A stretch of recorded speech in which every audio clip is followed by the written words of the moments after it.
Hello everyone, this is Snigdha Gupta and I am an NLP Master Trainer, a Master Practitioner, a Therapist and a Counselor for emotional wellness and mental health. I've been practicing in this field of NLP modalities and hypnosis for the past 14 years, and I have a brand name named Heal Couch, and we provide services in almost all countries. And currently you can book an online counseling session of therapy with me on the numbers of 7666 968 348. And I would request you to please like and subscribe my channel so that new videos are available to you first. So today we are basically going to talk about with a very heavy heart. This is what everybody, almost every household is going through, and which is coping up with the loss of loved ones. We have our loved ones. Maybe there's your mother, your father, your husband, your sister, any other loved family member, son, daughter. With grief, they have departed from this world. And we are at a loss to understand that why did that happen to me. So remember, each one of us is grieving for different reasons. Somebody has lost a loving parent, a mother, a father. Somebody has lost a husband. Somebody has lost a wife. Somebody has lost some child very young. Somebody has lost a very loving family member. So how do we come out of it? That is what this whole session is about. Listen to the session and go through it till the end to find resolutions here. So let me tell you, grieving for the loss of loved ones is perfectly fine, and it is very important. It is very important we grieve the loss of the people who have departed this world and who are no longer with us. It's perfectly fine. It's okay. Please go ahead and cry. There is no closure of death if people stop tears from flowing. This is the worst mistake that you will do, is you will think you're very strong and you can handle that, and you will stop those tears from flowing. आप अपने आंसुओं को अगर रोकोगे ये सोच के कि मुझे और भी फैमिली मेम्बर्स की केयर करनी है, मुझे स्ट्रॉन्ग रहना है, तो कहीं ना कोई लॉन्ग टर्म साइकोसोमैटिक डिजीज ज़रूर आपके पीछे लग जाएगी. So do not first of all grieve lesser, or hide your tears, or stop tears from flowing in front of everybody. And don't even try to show that everything is normal. Behave your normal self. Today you no longer have those rituals after the demise of a loved one, that people actually come to your house and you hug them and they hug you and they tell you everything will be all right. Unfortunately, the COVID conditions are currently as such. The loved one is probably no more in this world. At that point, the moment that the breath is taken away, the person is mostly alone, probably in a hospital, surrounded by maybe just the ICU nurses or doctors. I do not know. Even they are not available all the time, so the person may have died alone.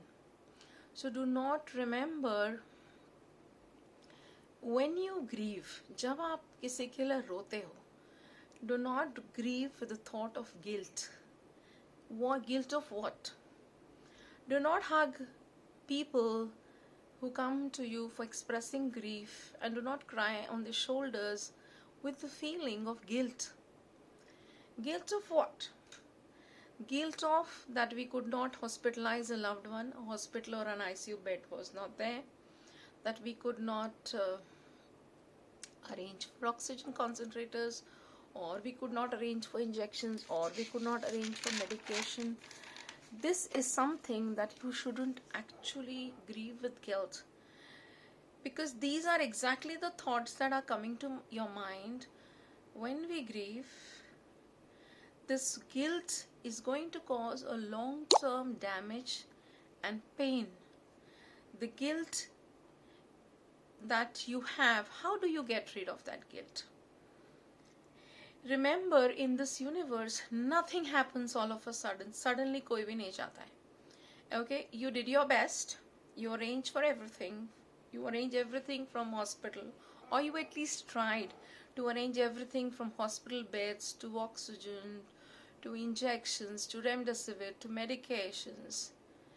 You have your limit as a human being. You cannot arrange everything, not is everything under your control in these kinds of COVID circumstances.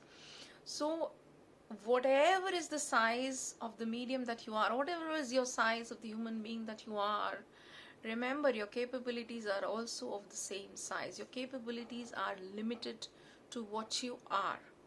Alright? So try and come out of this basic guilty feeling that as you did your best, and you would have probably gone even further in doing your best, whatever, whosoever it may be, whoever expected that of you, you would have done your best under those given circumstances which were beyond your control. So don't focus on the thoughts of what if this could have happened, what if I could have done it a little further, how come this did not strike to me earlier, probably I could have saved his or her life. Remember,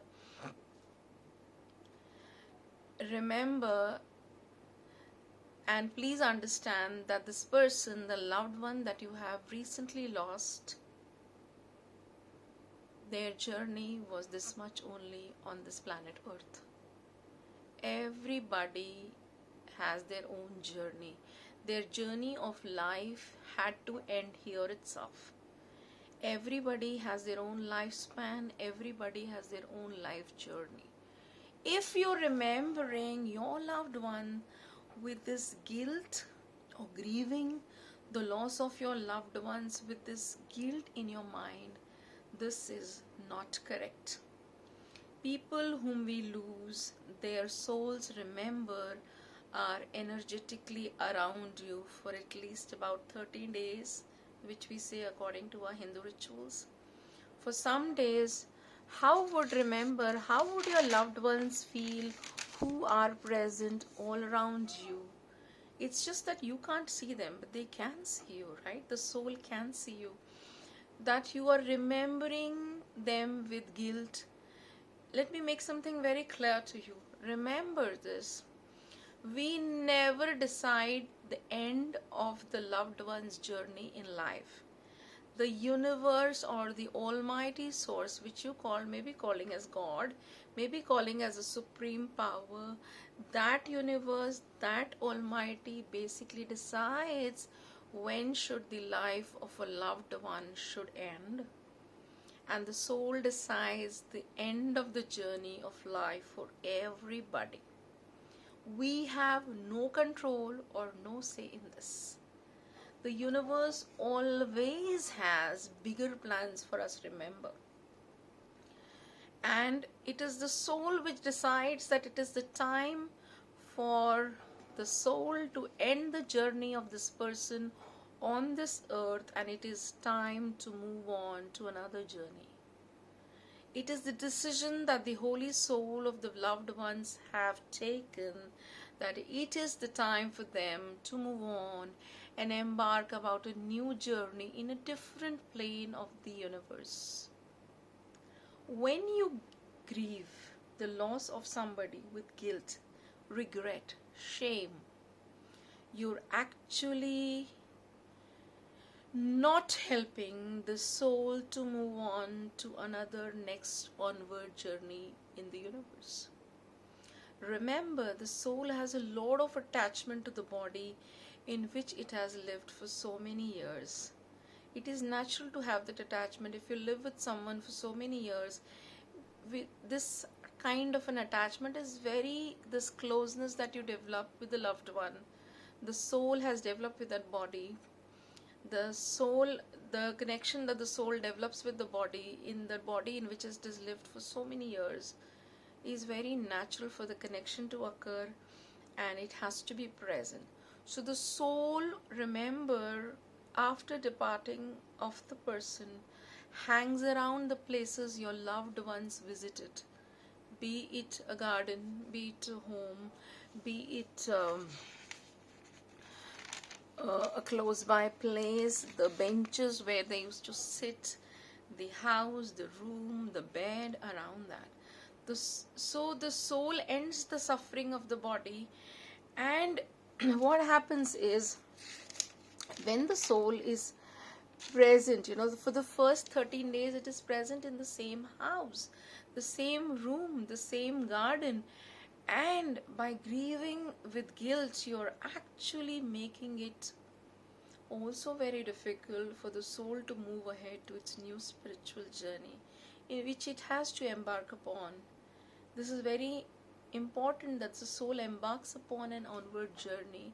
Souls which hang into the same earth plane, into this universe, basically they are bhatki hui atma jinko hum bolte hain, and then they cause a lot of issues in other people's life as well. So all of us, what I would suggest each one of you, whenever you write the relations